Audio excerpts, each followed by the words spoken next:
Saudara dan saudari semua yang saya kasihi, ada satu hal yang kita bisa garis bawahi bersama ya, bahwa sebetulnya setiap orang itu bisa menjadi jenius, tetapi dengan model kejeniusan yang berbeda-beda.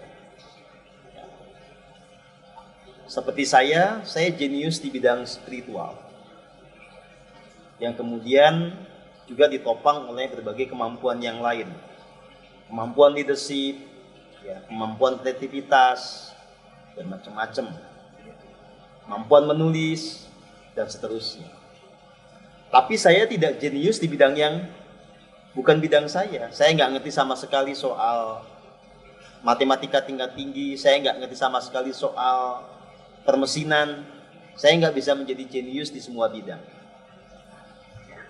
Nah, Anda harus mengerti, talenta yang dianugerahkan kepada Anda oleh Sang Sumber Hidup ini apa? Anda harus mengerti apa kecerdasan yang spesifik yang betul-betul menjadi andalan Anda. Misalnya begini, kalau Anda oleh kehidupan ini telah digerakkan untuk menekuni bidang kuliner, ya, kayak duo bakul soto. Nah, Anda harus menjadi jenius di bidang itu. Anda harus menjadi orang yang jenius di bidang perkulineran. Menciptakan makanan-makanan yang baru. Membuat makanan sudah ada ini, kelezatan rasanya itu terupgrade terus. Atau minimal terjaga kalau memang itu sudah di level yang bagus. Jadi semua orang itu harus menjadi yang terbaik di bidangnya. Dan ini tidak bisa diperbandingkan, maksudnya diadu gitu ya. Jadi masing-masing harus ada di alurnya, harus mencapai rancangan agung atau rencana ilahi di bidang masing-masing. Tetapi ada satu hal yang sama, kita semua harus punya hati yang murni. Kalau itu nggak bisa ditawar-tawar, itu universal. Jadi sekali lagi, semua manusia itu harus punya hati murni. Tapi soal talenta untuk berkarya itu setiap orang pasti dikasih yang beda-beda. Dan gak bisa juga semua orang jadi bos. Ya kalau semua orang jadi bos, jadi anak buahnya siapa? Berantem sendiri nanti rebutan jadi bos. Ya. Nah, kita harus tahu posisi kita itu di nomor 1, di nomor 2, nomor 3. Itu bukan soal baik dan buruk, tapi soal jatah. Nah, makanya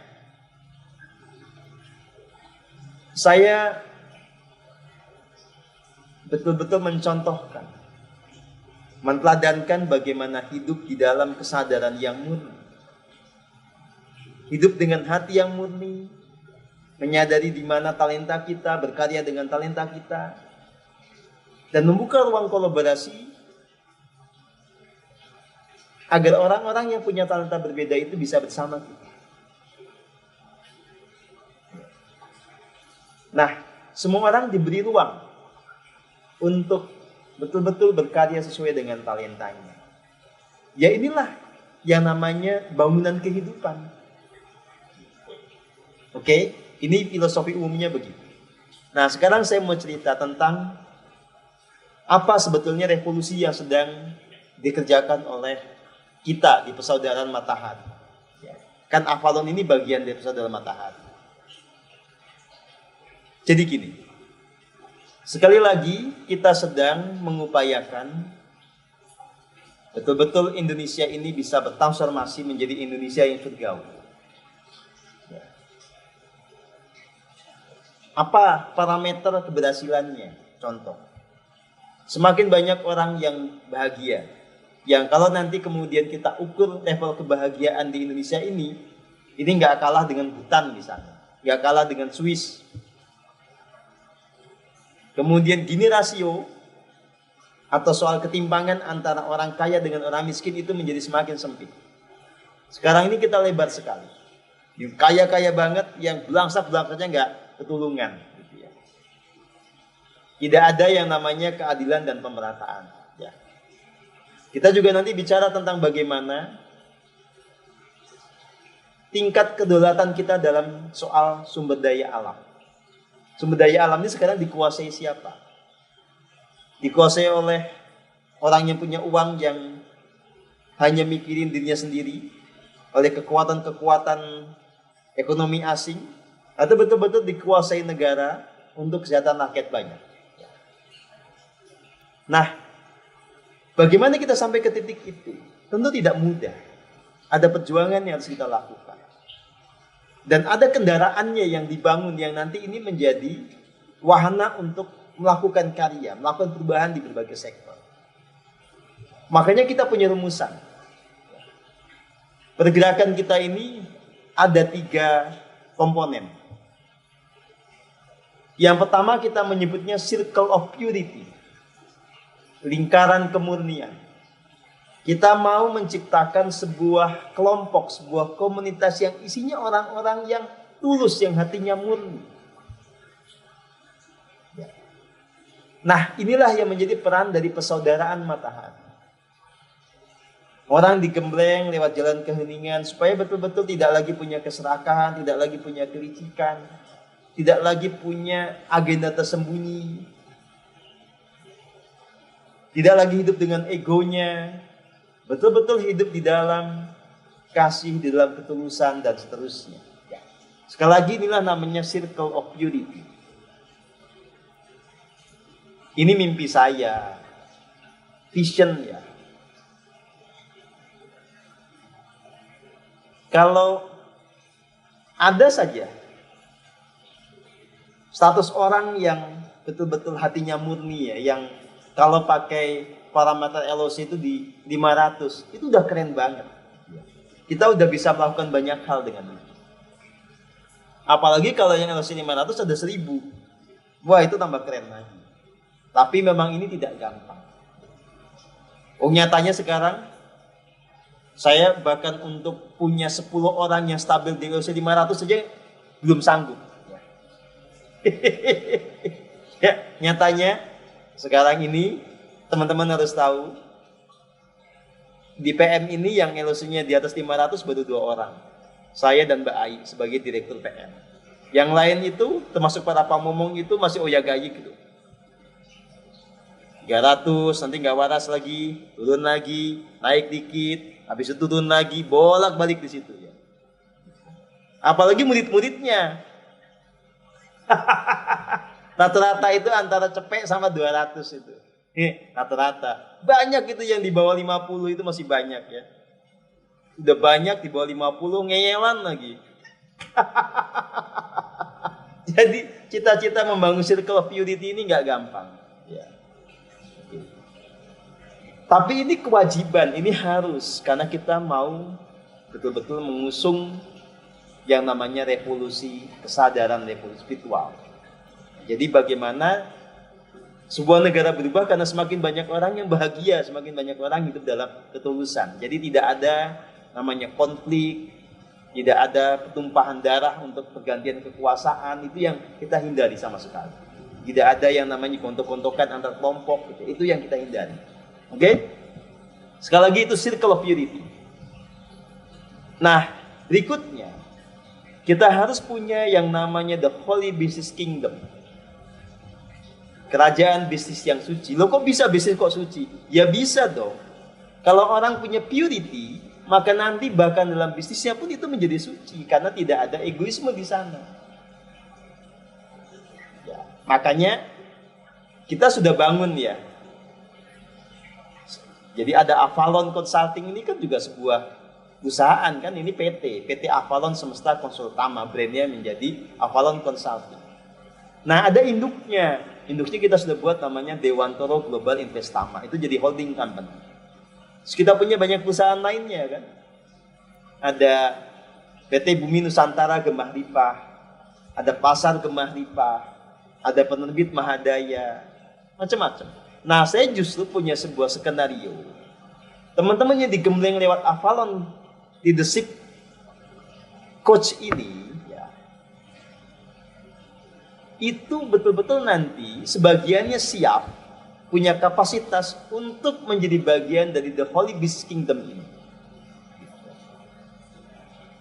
baik dengan Anda kemudian itu menjadi eksekutif di sini, atau nanti perusahaan Anda yang saya beli, sebagian sahamnya saya take over. Oke?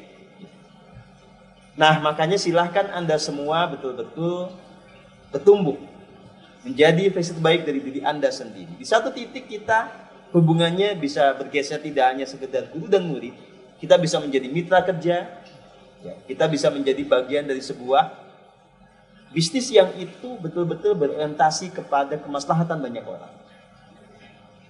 Nah, yang ketiga, ada namanya network of action, jaringan aksi. Jadi kita mengejawantahkan kepedulian kita kepada negara ini, kepada bumi ini, lewat aksi-aksi nyata yang tidak berorientasi finansial.